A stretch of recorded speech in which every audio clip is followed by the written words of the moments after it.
Right now I'm going to play an interview that I recorded with a longtime manager, a guy who will be in baseball's Hall of Fame within the next couple of years, a man who has won a World Series with the 1997 Florida Marlins, was in two other World Series in 2006 and 2011 as the manager of the Detroit Tigers, was a manager, of course, with the Pittsburgh Pirates, a team that won the National League East in 1991 and 1992, as well as 1990. And that, of course, is Jim Leyland. Jim Leyland, out of Ohio and Pennsylvania, came up as a minor league catcher in the Detroit Tigers organization and decided at a pretty young age that he probably wasn't going to make it, or the odds existed that he probably was not going to be a major league catcher.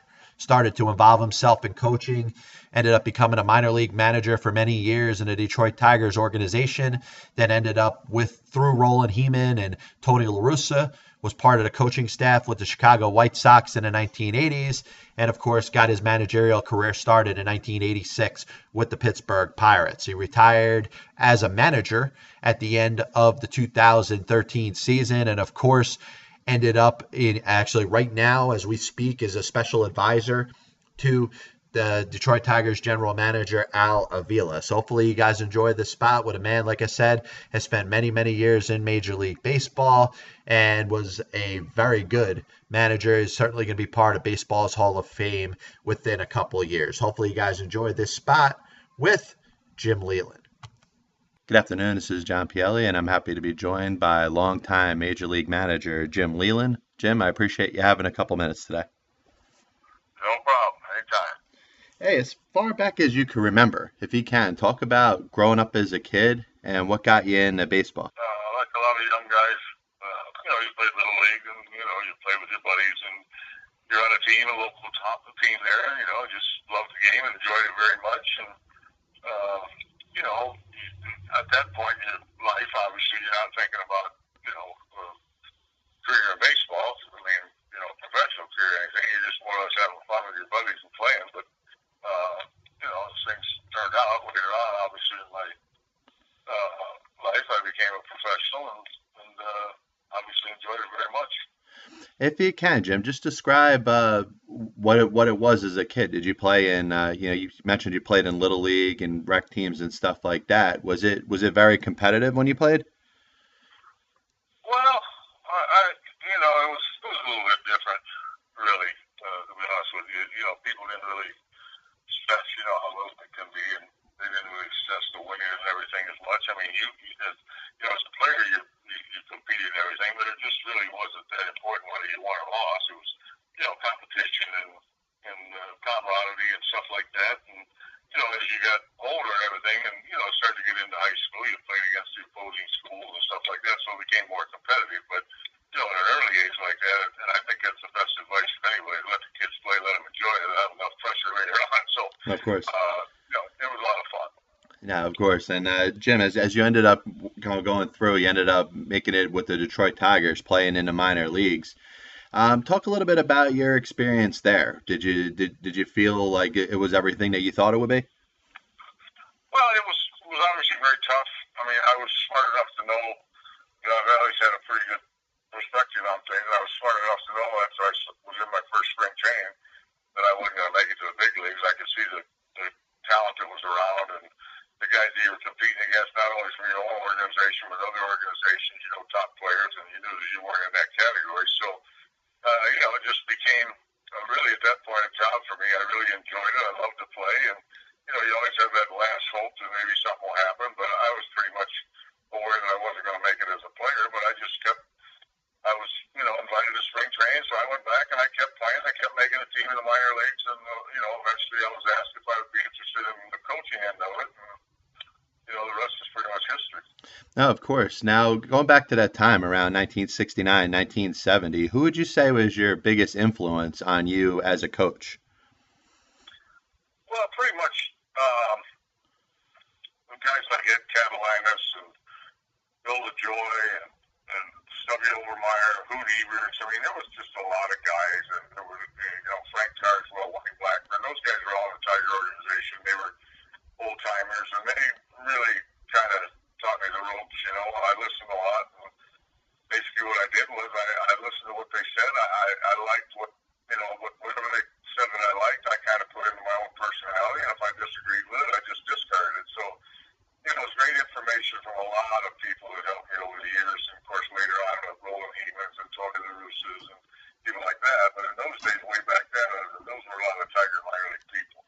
And once again, John Pielli here with longtime Major League manager Jim Leyland.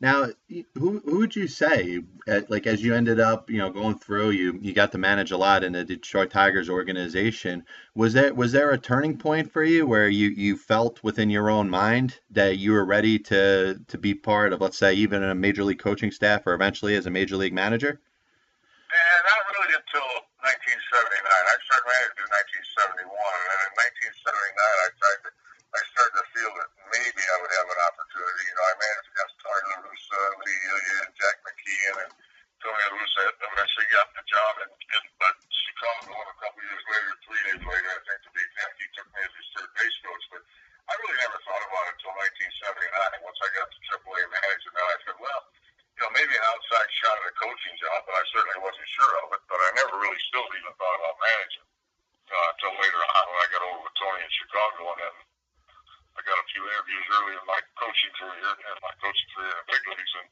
I started to get a few interviews for major league jobs. So I thought, who knows, maybe this will happen. Once again, John Pielli, Pass Ball Show, brought to you by JohnPielli.com. I'm here with Jim Leyland. 20 years as a major league manager. Obviously, there's a lot of people that you've had a chance to influence yourself. What would you think, or what would you describe as the biggest attributes that you've been able to pass on to other people associated with the game, whether they're players or coaches? I think it's basically business, treat people the way you like to be treated. That's really what it's about. Strategy is a personal thing. Some guys, decide to bunt. Some guys hit and run. Some guys don't do anything. Some guys steal the base, whatever it may be. So strategy is kind of just an individual thing. But I think you're in the people business, like you are in any other walk of life or anybody that's, in charge of something. And I think establishing a rapport with your players and other minor league managers and coaches or major league coaches and managers, just to establish a rapport with people, I think is probably the best advice I could give anybody. And I think as far as managing goes, I think the best advice I could give anybody is this. Somebody told me many, many years ago, probably 40 years ago, if you're worried about what you have to answer after the game, then you're never going to be a good manager. So I always kind of kept that under my hat. I used that for a lot of years. I just was confident, and I wasn't worried what I was going to be asked after the game. You knew there were going to be times when you were going to be questioned, but you always had an explanation. People didn't always agree with it, and they were right. I mean, you weren't always right. You made mistakes, but that's kind of the philosophy I took. Just establish a rapport with people, and treat people the way you want to be treated. Now, you've been part of baseball since the 1960s. Is there ever a time that you think about any of the biggest differences in the game from, let's say, the 1960s, 70s to 80s to now in baseball? Well, it's changed some. I mean, I don't think there's any question about that. I don't know if the game itself really has changed, but with the contract situation in today's baseball world, when I was a young kid, you talked about somebody who made $100,000. I mean, that was like, unheard of. Of And now, of course, where it's gone to is just unbelievable. And it's been a great thing. It's been a great thing with the TV contracts and the organizations and the popularity of baseball and everything. I'm sure some people struggle with the salaries, and I understand that. But that's just the way it is now with these huge TV contracts and things that are going on. There's been a lot of money in the game, and the players are getting paid. Now, very true. Now, as you look at the game now, with, like you just mentioned, the changes in the game, a lot of it has to do with the salary and the amount of money that the players are making right now.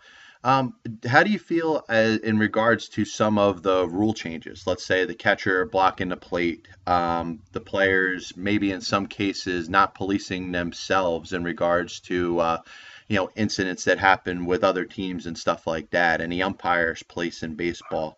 Yeah, go ahead, buddy. Well, I just think the change is good. I don't have any problem with that if it's for the better of the game.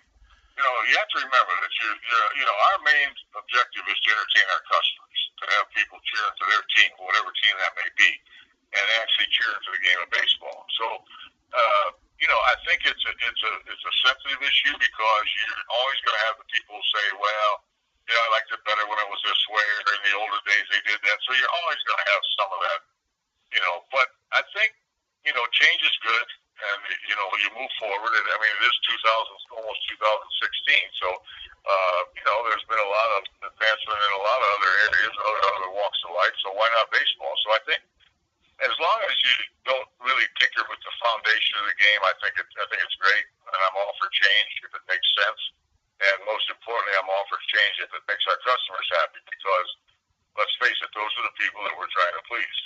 Now, very true. Once again, John Pielli here with Jim Leyland. This is the last question. I really appreciate you having the time once again. You mentioned Roland Heeman, and I had a chance to speak with Roland last week, and everything I've heard about the guy has been very good stuff. A guy that has had a great impact on baseball for a very long time. If you can, talk about a little bit about what Roland has meant to you. Well, he was one of the real troopers in baseball, but one of the great guys. He was a perfect example of what I was talking about. He knew how to treat people. He was a very confident person. He believed in his convictions, what he believed. He was a terrific general manager. He's been a great ambassador for baseball. He's been a great friend for years.